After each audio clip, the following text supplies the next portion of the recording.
Boa tarde, pessoal. Então, vamos dar sequência à disciplina de treinamento físico. Hoje é dia 1º de abril de 2021.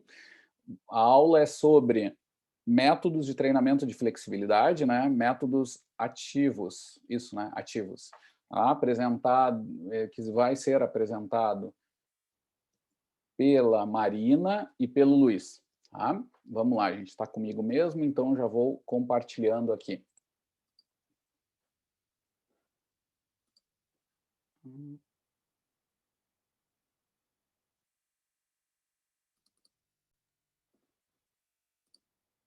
Vou me dando uma confirmação se estão vendo aí a tela do...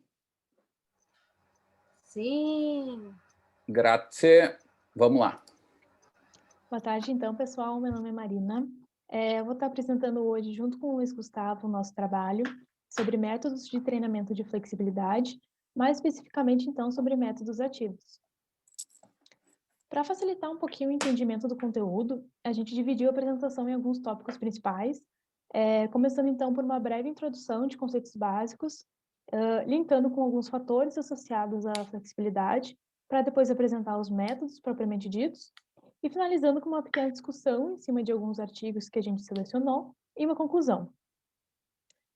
De acordo com o Colégio Americano de Medicina Esportiva, o conceito de flexibilidade corresponde à capacidade condicionante responsável pela execução voluntária de um movimento de amplitude angular máxima por uma articulação ou conjunto de articulações dentro dos limites morfológicos e sem o risco de provocar lesões. Em outras palavras, diz respeito a uma amplitude máxima de movimento e a sua atuação na parte estrutural do corpo. Essa amplitude, então, ela vai estar intimamente relacionada à prática de determinados gestos esportivos, né? Então, é uma capacidade física de extrema importância para a população atleta. Vale destacar ainda que, apesar da flexibilidade ser um tópico muito complexo e que deixa muitas dúvidas, né, quanto aos seus efeitos, ela continua sendo um elemento muito importante da aptidão física, não somente para praticantes de esportes, mas para todos os indivíduos, independentemente da idade, do sexo e da condição física. Para entender, então, como a flexibilidade se estabelece, é preciso a gente entender um pouquinho sobre a mecânica dos tecidos, mais especificamente, então, sobre a viscosidade e a rigidez. Basicamente, quanto maior e mais rápido for o alongamento, maior é a rigidez, que é representada, então, por essa inclinação de tensão total na figura. Isso ocorre devido às propriedades viscoelásticas dos músculos e tendões, que é justamente o que o treinamento de flexibilidade visa trabalhar. Mas vale lembrar ainda que a rigidez muscular é algo extremamente variável e por isso o treinamento que vai ser aplicado deve levar essa variabilidade em consideração. Falando um pouquinho agora sobre os limites estruturais do corpo mesmo, a gente pode destacar, primeiramente, os ossos e articulações, a massa muscular e adiposa e a pele. No primeiro caso, o design ósseo e o articular, eles vão ser fundamentais para a permissão de uma maior ou menor mobilidade, como a gente pode observar em articulações mais móveis, como a coxa femoral, e outras mais limitadas, né, como a do cotovelo.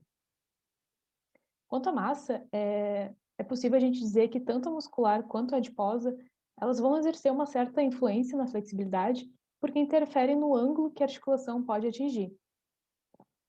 Por último, a gente tem a pele, que de forma geral ela não é tão influente, mas ela se apresenta como um fator limitante, principalmente em idosos e pacientes vítimas de queimaduras mais severas, que acabam por perder essa propriedade elástica da pele.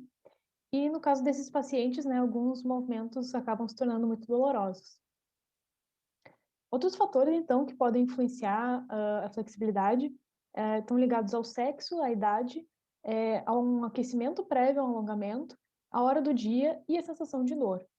De forma geral, as mulheres elas são menos rígidas que homens. Além disso, as pessoas mais jovens, apesar de terem mais força, elas possuem uma rigidez muito similar à de idosos, o que muitas vezes está ligado também ao estilo de vida que a pessoa teve, né, ao longo da vida. Isso gera uma discussão bem grande até sobre o potencial do público idoso nesse tipo de treinamento.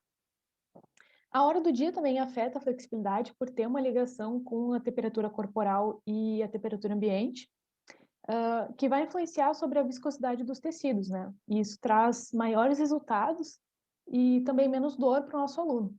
Por isso, o aquecimento também se faz muito importante, mas sempre tomando muito cuidado com a intensidade que esse aquecimento vai ser realizado, já que uma fadiga, por exemplo, provoca uma redução de flexibilidade.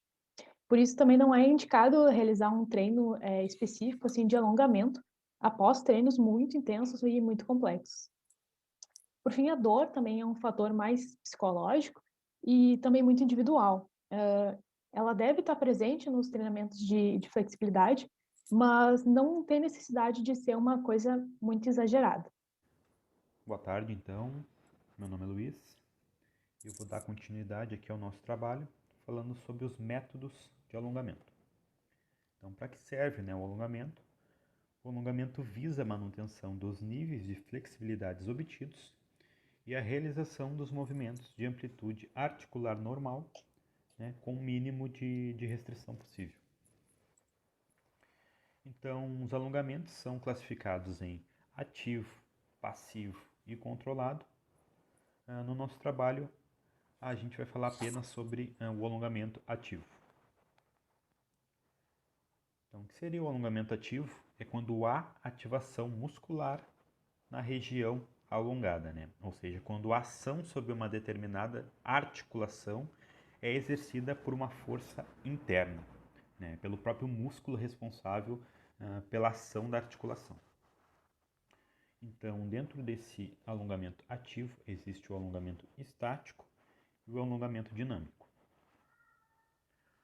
O alongamento, então, estático é quando há uma amplitude no movimento e no período final do movimento tem uma pausa nessa amplitude, No alongamento dinâmico, por sua vez, então aqui como GIF, há uma movimentação dessa articulação, dessa amplitude de movimento, e não há uma pausa no período final deste movimento, como vocês podem ver aqui. Neste outro GIF aqui da bailarina, também ela mostra um alongamento dinâmico com algumas repetições dentro dessas amplitudes de movimento. Então, no nosso trabalho, a gente trouxe alguns estudos sobre a temática que a gente está apresentando, de alongamento e flexibilidade. Este primeiro estudo, então, fala sobre os efeitos do alongamento na performance. Então, a gente pegou alguns tópicos importantes desse estudo, que fala que não recomenda o alongamento estático antes de atividades de força e de potência. Também, se houver um aquecimento ou um alongamento dinâmico após o estático, os efeitos negativos na força e potência podem ser revertidos. Mas o autor fala aqui que há controvérsias na literatura. Este estudo aqui fala sobre os efeitos do alongamento estático e dinâmico em sprints e saltos em meninos e meninas. Então aqui a gente citou alguns tópicos importantes, que fala que o alongamento estático prejudicou o sprint e o salto com contramovimento em 2,5% em meninos e 6,3% em meninas. O alongamento dinâmico não alterou o sprint em ambos os sexos, mas prejudicou em 2,2% o salto com contramovimento. E o alongamento dinâmico e estático melhoraram a flexibilidade, sendo o estático mais benéfico, com 12,1%, em comparação com o dinâmico, que ficou com 6,5%. Não foram encontradas possíveis interações de gênero dentro desse estudo. E este terceiro estudo fala sobre os efeitos agudos do alongamento muscular no desempenho físico, na amplitude de movimento e incidências de lesões em indivíduos ativos saudáveis. Uma revisão sistemática. Então, esse estudo teve como objetivo comparar os efeitos de alongamento estático dinâmico e o alongamento de facilitação neuromuscular proprioceptiva no desempenho, na amplitude de movimento e na prevenção de lesões. Então, aqui alguns tópicos importantes que falam sobre nas mudanças de desempenho. O alongamento estático teve um decréscimo de 3,7%, o dinâmico teve um acréscimo de 1,3%, e o FNP, um decréscimo de menos 4,4%, em testes realizados imediatamente após o alongamento. Mais tempo de alongamento estático aparentemente provoca déficits maiores. Então, o alongamento estático e o alongamento de facilitação neuromuscular proprioceptiva não teve efeitos claros nas lesões e nenhum dado para o alongamento dinâmico foi encontrado, disponível dentro desse estudo. E todas as formas de treinamento apresentada teve melhoras nas amplitudes de movimento. Então, qual o propósito do alongamento? O alongamento, então, ele tem ganhos de flexibilidade, realiza gestos esportivos, realizar os gestos esportivos com maior amplitude de movimento e possibilita atividades diárias no nosso cotidiano e também na manutenção da nossa postura, certo?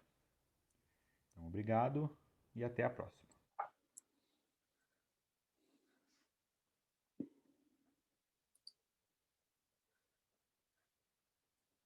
Muito bem. Voltando aí, parabéns para o grupo. Boa apresentação, hein? Dava para notar ali que vocês estavam seguindo assim, um raciocínio e tal, mas... Marina, tu é de algum grupo de pesquisa? Tem alguma experiência com apresentação e tal? Eu sou do GPT. Ah, daí que eu te conheço. Sabe quando tem aquela sensação que eu já te vi em algum lugar? A gente viu uma vez só. É mesmo? Ah, tá, então não foi tanto. Então tá, muito bem, muito bem. Joia, joia. E o teu colega, Luiz, ele é de algum grupo, não? Eu acho que não. Tá. Também tranquilo, assim, mas eu gostei também da tua postura. Muito bem. Pessoal, acho que os slides estavam bons, organizaram o tempo, introduziram conceitos, né? Realmente não tem tanto assunto para... É um desafio, né? Então, vocês fizeram a estratégia certa, acharam evidências, assim, para dar mais informações de alguns detalhes de treino e tal, e agora a gente vai revisar um pouquinho, tá? Muito legal, tá? A apresentação de modo geral. Vamos lá. Vocês não fizeram, tá? Mas igual eu vou comentar isso, assim, vocês conceituaram bem, o que eu quero dizer é que vocês conceituaram bem a flexibilidade, tá? A flexibilidade é isso aí. Eu gosto de usar esse conceito mais duro, assim, de amplitude máxima. E é bom a gente lembrar que é um pouco como o raciocínio da força.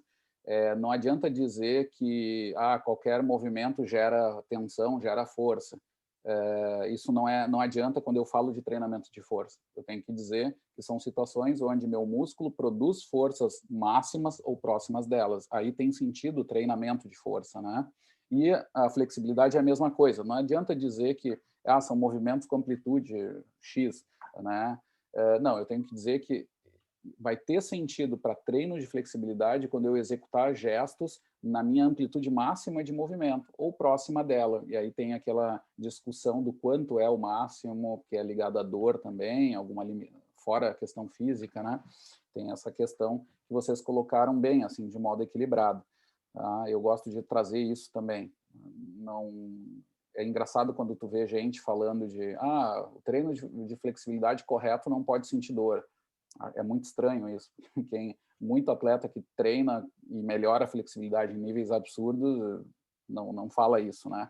Inclusive, são treinos muito duros. Claro que a gente tem que ter um equilíbrio. E aí vem a questão da saúde mesmo, até onde a gente precisa melhorar a flexibilidade e, se é necessário, trabalhar com tanta dor. Tá? Então, também tem essa coisa, né? Eu brinco, hoje de manhã eu estava falando com a Tássia, que é uma guria do balé clássico, e eu já estava brincando com ela que certamente ela é muito traumatizada, né? Porque se fez balé, sofreu que nem um bicho, né? Nos treinos de flexibilidade. Aí eu digo também, quando a gente vai trabalhar na saúde, tem que controlar essa questão da dor, né? Porque o aluno não pode se sentir numa cadeira elétrica quando estiver fazendo o treino, porque isso, obviamente, não vai ser bom. Então, tem que ter um certo equilíbrio nisso. E aí, bom, já tem alguns pontos aí que eu não falei de manhã que eu já poderia trabalhar aqui, mas vamos seguir pelo conceito. Primeira coisa, então, além do conceito, é não confundir flexibilidade com elasticidade, né? E o grupo apresentou bem, não fez essa confusão. De manhã aconteceu, mas igual eu queria falar disso, que muitas vezes o pessoal se confunde, então eu queria esclarecer, né? Muitas vezes tu vê lá um gesto esportivo de um cara super amplo, né? E o cara diz, olha que elasticidade que ele tem. Isso é um papo de WhatsApp, né? De tiozão do WhatsApp, a gente diz. Do ponto de vista do treinamento, não tem sentido, tá? Pode acontecer que naquele gesto realmente fique ali implícito que a pessoa seja elástica mesmo, que tenha uma capacidade, digamos, elástica, que a gente já vai falar o que é. Mas o fato dela ser flexível, ela não é mecanística, ela pode acontecer em paralelo, tá? Mas também pode acontecer coisas ao contrário, o cara ser muito flexível e pouco elástico, tá? São dois componentes paralelos. E aí, por isso, eu vou trazer o conceito rapidamente. Por quê? Né? Elasticidade tem a ver, a gente já falou um pouquinho, hoje eu vou falar de novo, quando eu falar do tópico especial. Elasticidade tem a ver com a capacidade de unidades músculo-tendão de armazenar energia e reutilizar durante um gesto, um movimento, né? Em ciclos, alongamento e encurtamento. E a gente falou bastante disso, né? Em treinos de velocidade, força rápida, e tocou nesses assuntos. Que acontece? Claro, se eu tiver uma boa amplitude, pode ser que eu tenha mais potencial de armazenar mais energia elástica, mas é um conceito diferente. Eu posso ter uma boa elasticidade em movimentos mais curtos, inclusive. Tá? Vai depender da tensão passiva que eu tenha, e é um conceito que está bem definido. É essa capacidade de armazenar e utilizar energia, como da funda que a gente falou, né? A funda é muito boa, a gente armazena muita energia elástica, né? E depois solta a funda e aquela energia armazenada é reutilizada como velocidade cinética. E é isso que acontece nos músculos e tendões em melhor ou pior proporção. Tá? Isso é elasticidade. Agora, a flexibilidade é isso, é ângulo, é deformação, que claro que vai ter a ver com rigidez, né? Se eu tiver menos rigidez, eu consigo alongar mais. Tá? Vejam que isso não fecha com a elasticidade, porque a elasticidade tem a ver com uma rigidez boa para armazenar energia. Eu preciso ter uma rigidez boa. Então, não fecha. E eu vou dar um exemplo prático disso, de como as coisas podem andar até ao contrário entre flexibilidade e elasticidade. Tá? Vamos lembrar, flexibilidade é isso que o grupo apresentou. Amplitude máxima de movimento. Maior amplitude, maior flexibilidade e ponto. Vamos dar um exemplo para mostrar como essas coisas são confusas. Tem um estudo de mais ou menos uns 20 anos que mudou até padrões de prática de alongamento e treino de flexibilidade no atletismo internacional. Era um grupo de corredores de nível olímpico britânico, tá? Corredores de meio fundo e fundo, meia e longa distância, tá? Britânicos. E o que eles avaliaram? Avaliaram flexibilidade e avaliaram elasticidade, capacidade do sistema de armazenar e reutilizar a energia elástica, e economia de corrida, que é uma determinante lá de desempenho desses corredores. O que apareceu nesse grupo de corredores? Altamente homogêneos, né? Porque são todos de nível internacional, com pequeníssima diferença entre um e outro no desempenho, né? Apareceu que os corredores mais flexíveis eram os corredores que tinham menos elasticidade e gastavam mais energia ao correr, tinha uma pior economia. E isso prejudicava o desempenho deles. De certa forma, era um ponto fraco do modelo de desempenho deles, da economia de corrida. Tá? E aí eles foram estudar bem por que aconteceu isso, né?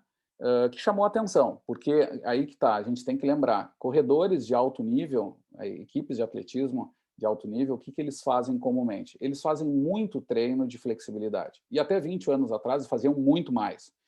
Assim, tu ia para os treinos de corredores, os caras passavam mais de meia hora depois do aquecimento fazendo alongamento, ou seja, com cargas altas, mais de 1 minuto na posição, em cada posição muscular várias vezes, né? Ou seja, uma carga alta de treinamento de flexibilidade, tá? Como parte de um aquecimento, mas na verdade já não era, aquilo lá era um treino de flexibilidade claro e muito forte, tá? E isso era uma certa prática, uma tradição aí das equipes. E aí, o que eles observaram? Nesse grupo, né, de atletas do atletismo, que treinam muito flexibilidade, estava fazendo mal, resumindo agora, a história é que estava fazendo mal esses treinos de flexibilidade tão grande. Tá? Por quê? Porque eles tinham pouca tensão passiva. O grupo mostrou uma curva muito legal ali, né, de como a tensão passiva atua sobre a capacidade de produção de força em maiores alongamentos. Tá? Não sei se vocês lembram ali do gráfico. Eu fiz hoje de manhã, mas vocês fizeram muito melhor. Eu fiz um desenho mais parecido com ao nível de sarcômeros aqui. Seria mais ou menos essa curva aqui, né? Isso aqui é a curva ao nível de sarcômero, né? Curva de força em função do comprimento. Aqui tem a curva... E quando a gente fala de músculo, grupo muscular total, a curva é como eles mostraram, é uma meia senoide, mais arredondada. Mas o comportamento é esse. Ou seja, eu produzo mais força em ângulos, em comprimentos intermediários. É isso que o gráfico diz. Porém, no mundo real, eu tenho um somatório aqui. Eu tenho a tensão passiva também me auxiliando nessa força total. E aí o somatório das duas curvas vai me dar aquela curva que eles mostraram lá vermelha. Ou seja, em grandes comprimentos também vai aumentar a força por essa tensão passiva aqui. Tá? E aí o que acontece? Em caras altamente flexíveis, caras até com lacidão ligamentar, coisas excessivo, né? Eles vão perder essa força total por causa dessa redução da parte passiva aqui.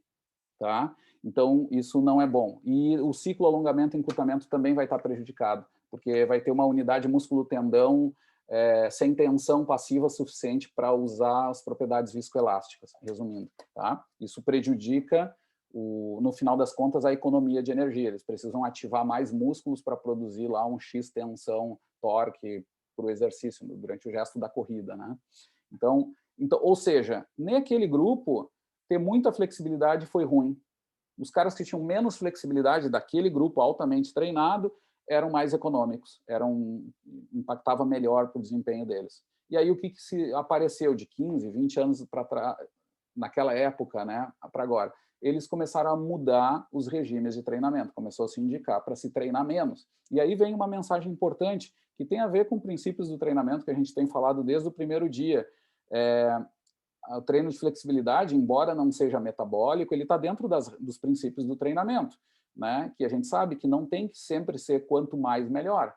Né? E para muita gente, às vezes o pessoal se confunde, achando que flexibilidade é sinônimo de saúde sempre.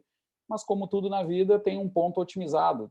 Se tu fizer demais, não é bom, né? Porque a gente sabe, gera lacidão ligamentar, instabilidade articular, risco de lesão, inclusive, em movimentos de mais impacto, ou maior ativação para substituir essa articulação instável por ser muito flexível, né? Então tem esses problemas. Ou hiperextensões, por exemplo, como é no caso dos membros superiores em mulheres, que é mais comum, é perigoso, né, ter essa hiperextensão, essa né, flexibilidade. Então, em alguns casos, tem esse impacto. Ou seja, eu tenho que trabalhar em pontos ótimos, eu tenho que avaliar no meu aluno para verificar quais são os níveis de flexibilidade e aí ver se ele precisar melhorar, eu faço um treino para melhorar esse padrão. Se não, eu dou cargas de manutenção. E aí a gente começa a falar um pouquinho mais específico da aula de hoje, os métodos de treinos ativos, né? Um ajuste, né? Não é ajuste, é só para confirmar. O treinamento ativo de flexibilidade envolve, como o nome já diz, né, o grupo muscular antagonista àquele grupo que está sendo alongado. Né? Então, eu vou fazer lá uma força, por exemplo, ali eles mostraram alguns exemplos, era bem claro, o cara que era mais encurtado, ele fazia uma espécie de um sentar e alcançar para frente ali, foi bem legal de ver, porque o cara estava se forçando todo, estava lá com os braços para cima, eu pensei, pegaram um vídeo meu, né, porque eu sou muito encurtado, tá ali, ó, o meu caso, o cara puxando ali, é totalmente ativo, a musculatura antagonista, toda flexora, está ativando, que nem louco, para jogar o cara para frente, e não adianta, né? Ele vai até onde vai e alonga a musculatura extensora, né? Então, isso é um exercício de flexibilidade ativa, né? É um bom exemplo. O que acontece, pessoal? Nesse caso, foi falado bem, né? Ele pode ser feito ativamente, de modo dinâmico ou estático. O que significa? O dinâmico é quando eu vou contar essa flexibilidade em repetições. Eu fiz a brincadeira, vou falar aqui também, é que nem velho na beira da praia, lá quando vai entrar no mar. Começa a fazer aqueles alongamentos contando, assim, e fica aqui, assim, vai. 1, 2, e aí às vezes até faz umas coisas mais fortes, tipo um fincapé louco, que isso não é bom, tá? Aí não é bom mesmo. Mas quando se faz lentamente, isso é um alongamento ativo dinâmico. E aí tu vai contar por número de repetições. Tu vai fazer lá no mínimo, geralmente 10 repetições, 15 repetições, para ter um estímulo de adaptação, tá? Mas tu pode fazer ele de modo estático, que é ir para a posição e ficar lá ativando por alguns segundos, tá? Aí eu vou contar o tempo, né? Aí a contagem não é em repetições, é tempo, tá? Eu tenho um número mágico, gente. É muito discutível, mas eu tenho um número mágico para dar um chão firme para vocês, tá? Quando eu treino flexibilidade com objetivos de adaptação positiva, eu quero melhorar a flexibilidade, o mínimo é 15 segundos, tá? Aí tem limites, tem gente que diz que até 60 segundos, tem gente que usa até 90 segundos, é muito variado, vai depender do grupo. E a gente sabe que quanto mais tempo é porque geralmente são modalidades esportivas que precisam de uma amplitude maior, e aí eles dão cargas maiores, aumentando esse tempo do volume. Tá? Mas para a saúde, gente, vou dizer para vocês que quase sempre acima de 45 nem seria necessário. Tá? Até se faz 1 minuto, mas assim é muito longo. Imaginem alongar grupos musculares do corpo todo, ou das principais grupos musculares, por 60 segundos bilateral, é um treino que se torna meio longuinho. Mas, e assim, com 15 segundos, dependendo do nível do aluno de flexibilidade, já traz bons resultados. Tá?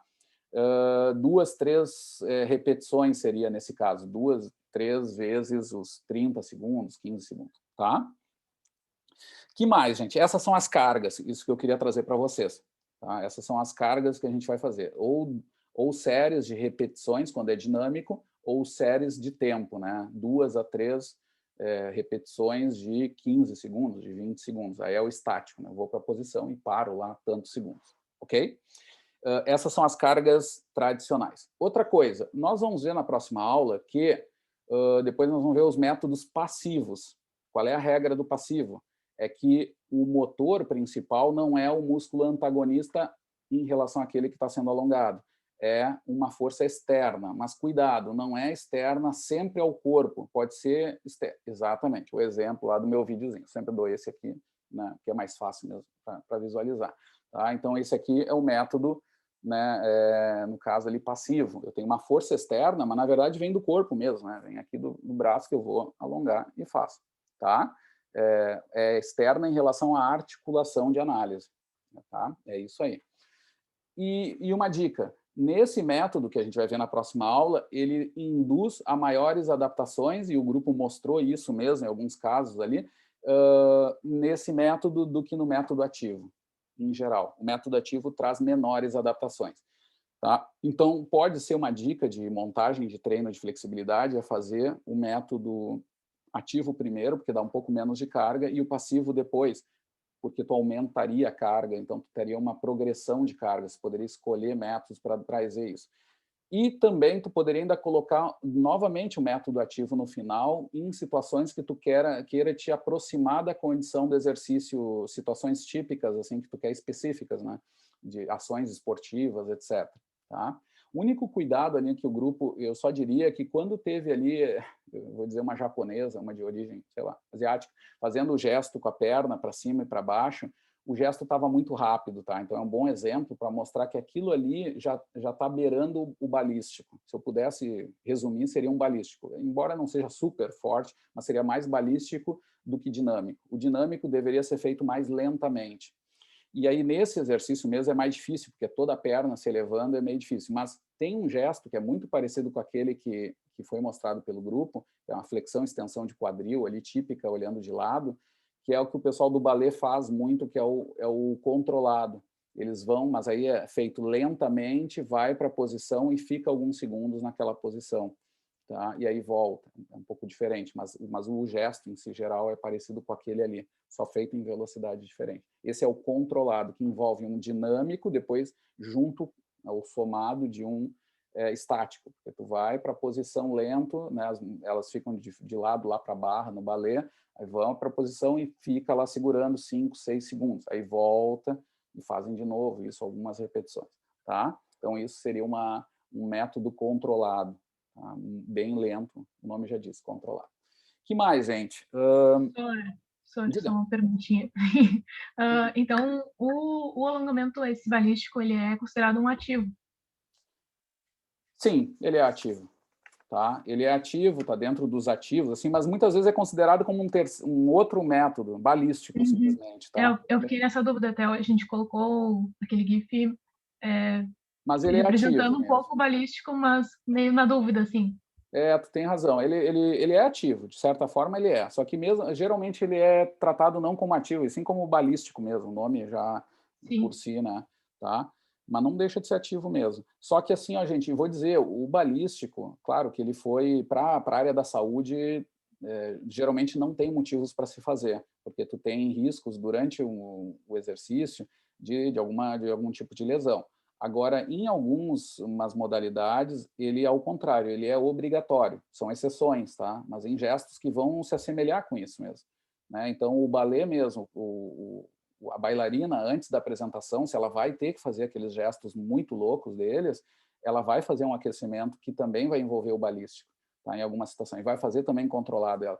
E isso é importante, porque vai simular, é parte do aquecimento, tá? Então, vai envolver. Claro, isso não é o treino, mas no treino, isso é o aquecimento, tá? Que é aquela discussão anterior ali. Bom, eu já aproveito e falo disso também, tá, gente? Eu vi que vocês mostraram alguns estudos que a gente tem que separar, né? É importante mostrar, eu acho, mas a gente tem que separar. Tem alguns estudos que é claramente para ver efeitos agudos, né? Que aí não é o treinamento de flexibilidade de modo crônico. Claro, a gente tem que se ater porque acontece de modo agudo, mas o estudo em si mostrava alguma redução de força aguda, né? Ali no treino mesmo, né? Então é um pouquinho diferente. E aí tem toda essa discussão sobre o que fazer e o que não fazer. Eu vou resumir um pouco isso, tá, pessoal? Não existe uma meta narrativa, isso que a primeira coisa que eu queria dizer. Então, assim, ó, tem alguns achados que eu vou ir um pouco contra do que o grupo trouxe, mas é para debater mesmo, que é, por exemplo, assim, ó, que eu também acho que o grupo nem falou assim, mas eu vou colocar para a gente esclarecer o que não dá para dizer, tá?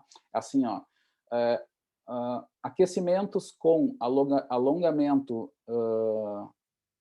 estático, tá?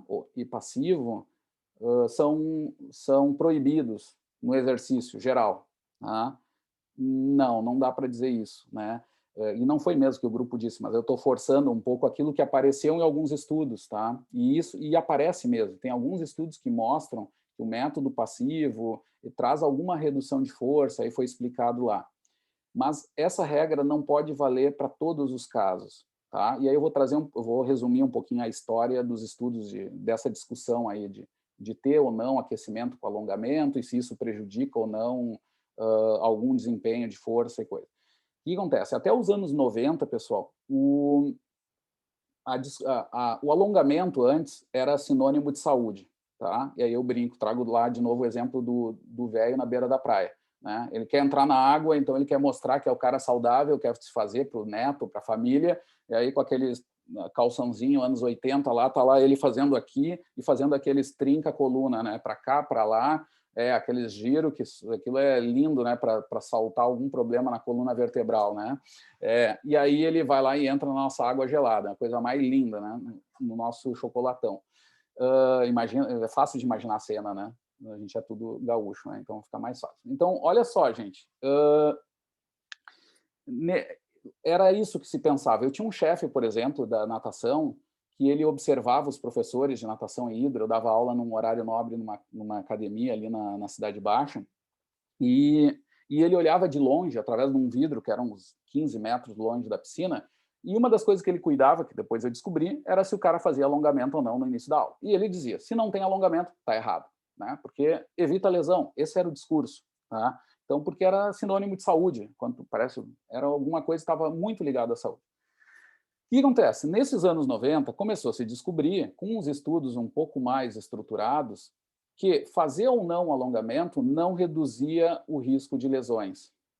O fazer o alongamento não reduzia o risco de lesões. O que reduzia o risco de lesões durante a sessão era aquecer bem. E aí o aquecimento podia fazer parte o alongamento ou não.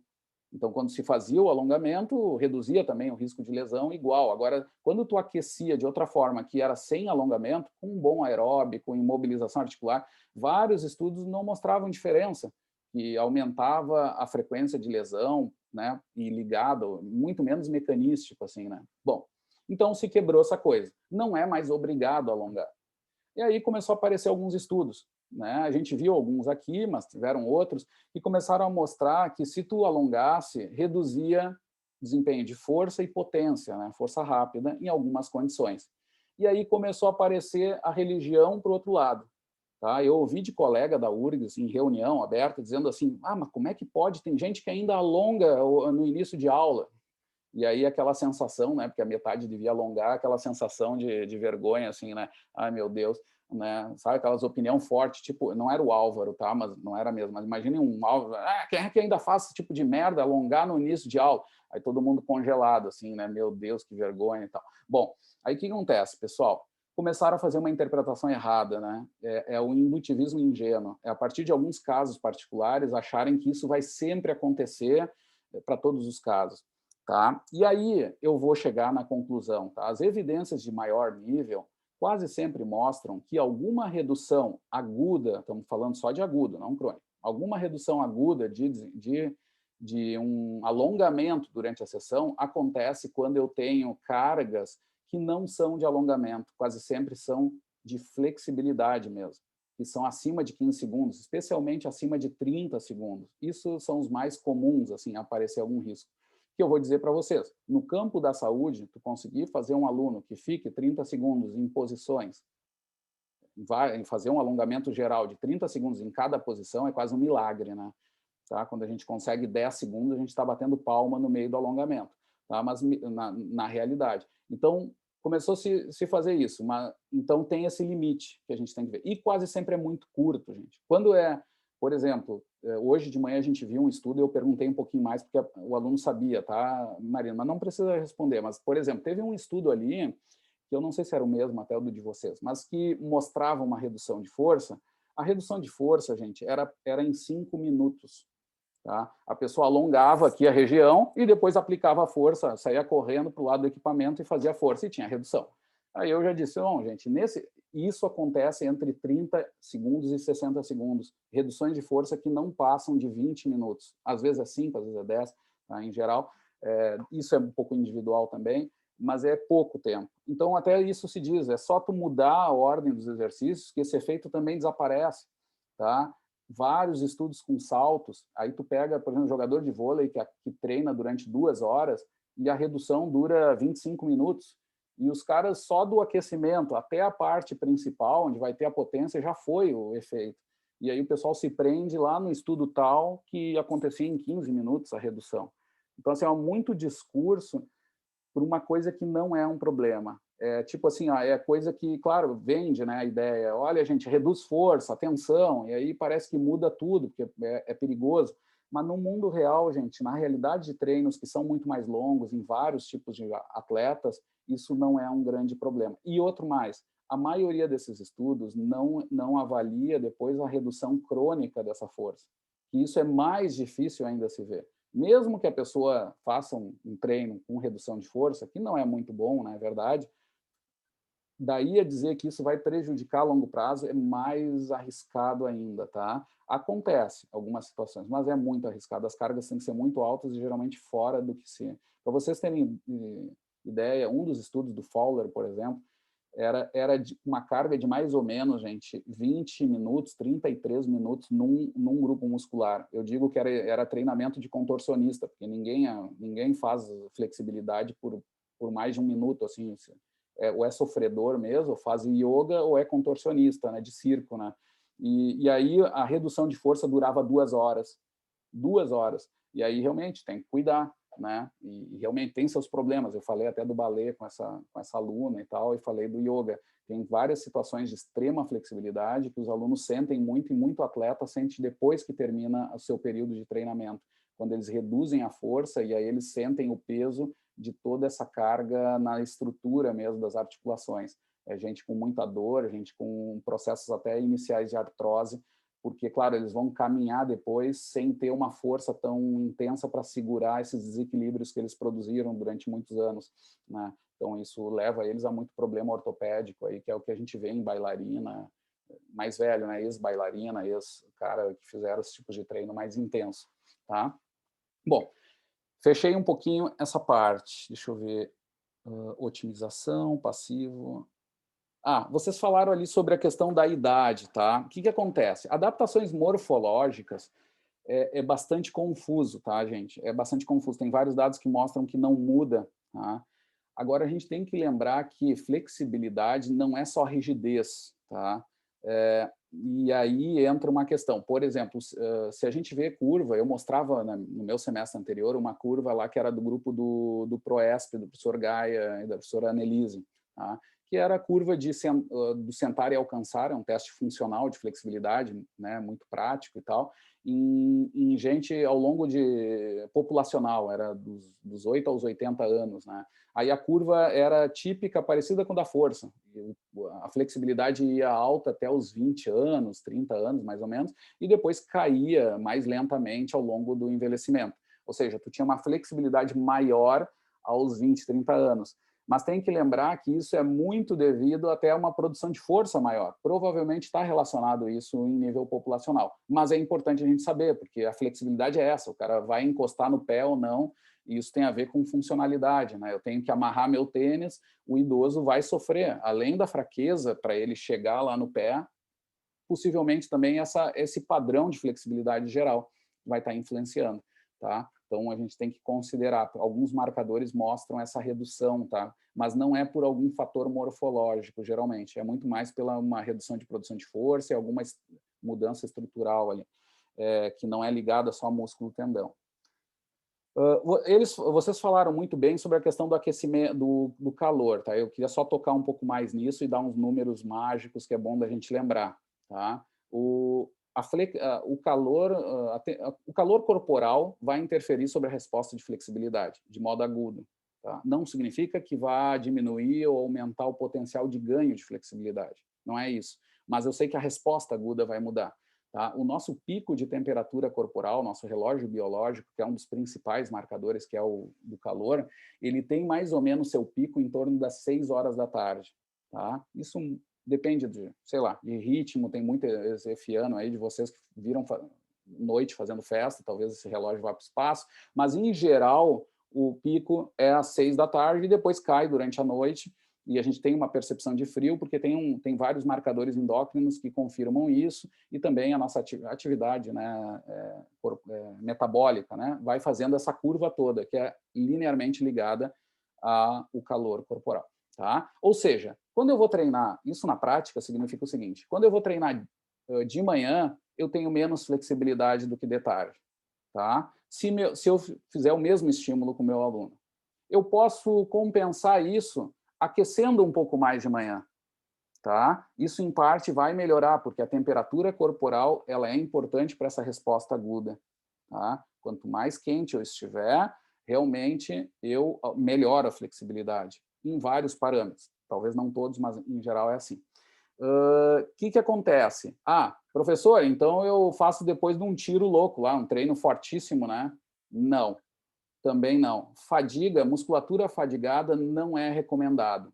As respostas são um pouco piores, mas não é esse o problema também. O maior problema é a carga mental ligada à carga de treinamento total. A questão é que se eu treinar a flexibilidade com a musculatura cansada, eu sinto mais dor. Tá? Eu tenho mais percepção de dor. E isso não é bom para treinamento. As teorias atuais de fadiga, de exaustão, mostram que isso é um componente que vai sobrecarregar, pode gerar overheating não funcional ou até overtraining nesse somatório. Então, eu tento evitar. E aí a dica é, quando eu tenho que treinar flexibilidade para melhorar a flexibilidade, eu faço esse treino depois do aquecimento, tá? Onde eu não tenho risco de fadiga e eu estou bem aquecido. Tá? E isso é parte do treino.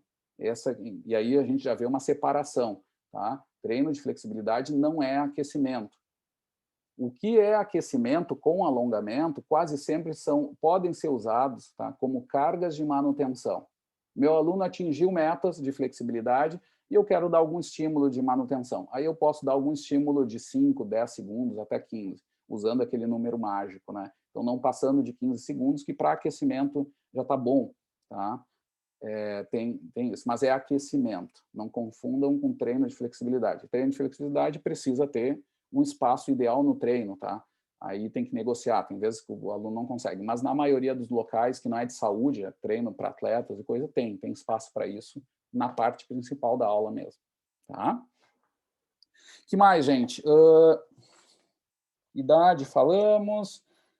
Foi. Acho que de flexibilidade é isso. Vocês têm alguma dúvida? Tranquilo? Vamos lá, vamos para o tópico especial, então.